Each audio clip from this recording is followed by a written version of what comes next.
than the wild type COVID-19. So it's really intense in its infection.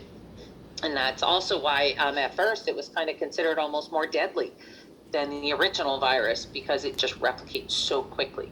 And that's also why the transmission rate is much higher and why more people get it. And it makes it really difficult to fight that off. All right. So we're going to move on. Let me get rid of this little drawing I have here. And whoops, get rid of that one too. Turn off that tool and we'll go over here. All right. Now, characteristics of viruses. I'm sure that the substitute went over this with you, so I'm not going to spend a lot of time on it.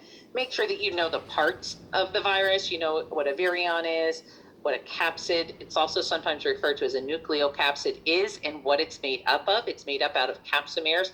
So here in this capsid, all of these little orange circles here, these are all individual capsomeres that make up collectively the nucleocapsid.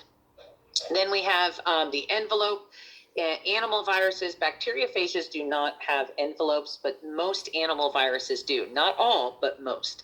The envelope is made out of the cell membrane when the cell is budding out. You saw that in that video when it said it got new keys and budded off the cell.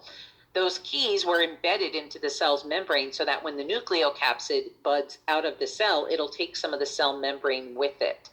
That becomes what's referred to in virology as the envelope. Spikes are glycoproteins, usually, that are on the outside of the virus, and they are intended, or their function is for this virus to gain entry into cells. So in animal viruses have to have these spikes. In that flu virus example in that video, the flu virus has two different types of spikes. It has what's called the hemagglutinin spike and the neuraminidase spike.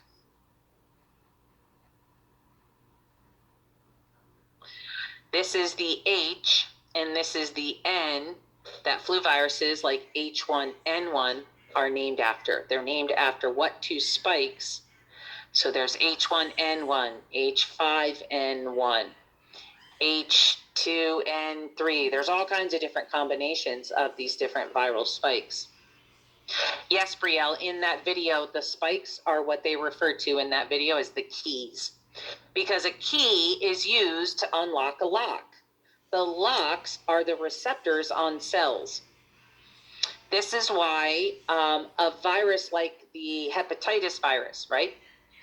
The hepatitis virus has keys on it, has spikes on it. Its keys are only going to fit the receptors or locks that are found on liver cells. And so this is why if you get hepatitis, it affects only the liver. We would not take a skin biopsy to test for hepatitis. We take a liver biopsy to test for hepatitis. We look for infection in the liver, and I look for infection in the skin. HIV has the GP120 spike. The HIV spike is specific for CD4 receptors found only on T helper cells.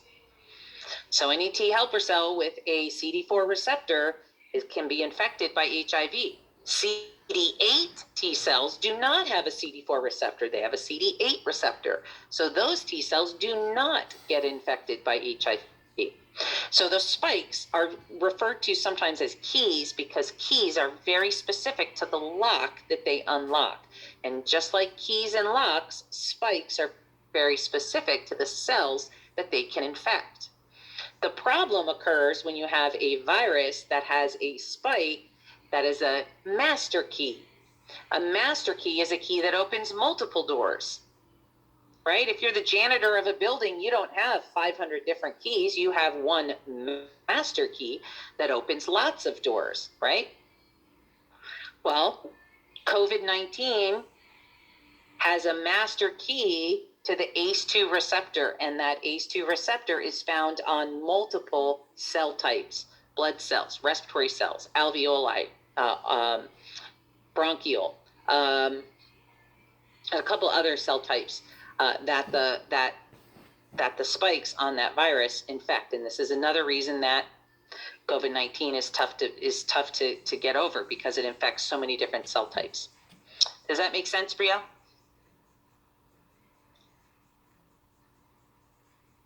Excellent.